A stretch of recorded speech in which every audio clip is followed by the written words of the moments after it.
L'objectif de cette journée, dans le cadre des programmes du REVOCAP, nous avons voulu offrir une journée de consultation à nos concitoyennes pensionnaires de la maison d'arrêt de correction de Liberté 6. Donc, c'est une journée de consultation à la base psychiatrique et psychosociale, avec 3 bureaux de consultation psychiatrique et psychologique.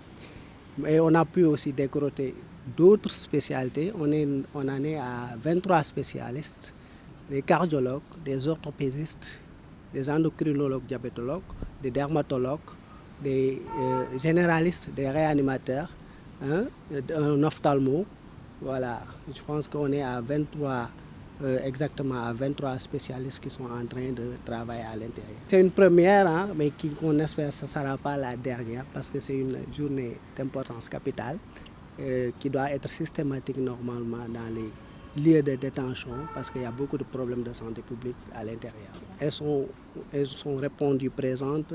Il y a eu une bonne organisation avec l'administration pénitentiaire.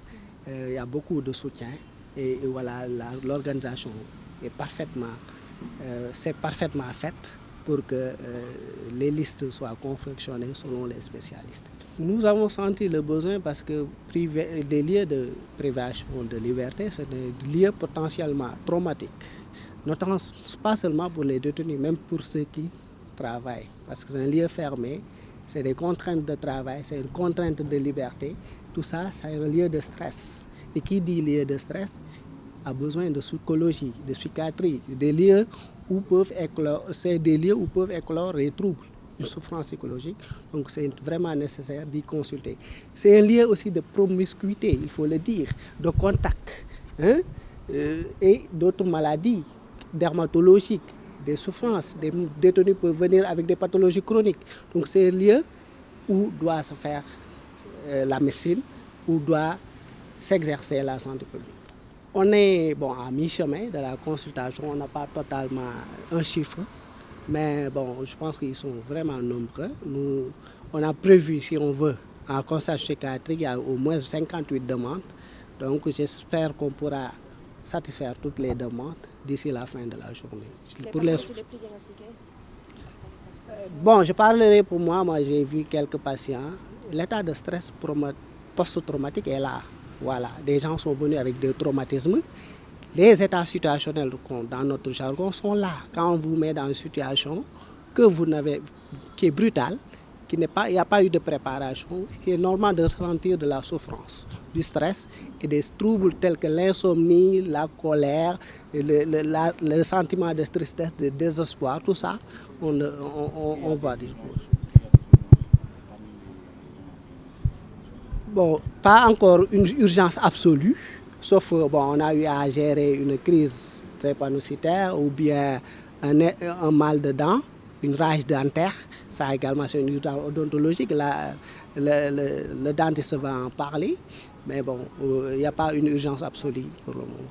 La journée qui nous réunit aujourd'hui est organisée par le REVOCAP dans le cadre d'une consultation gratuite avec plusieurs spécialités, comme ils l'ont déjà dit avec le docteur Lucar. Et je pense qu'il y a une spécialité qui a été omise. Comme on a des bébés à l'intérieur, il y avait aussi une consultation pédiatrique.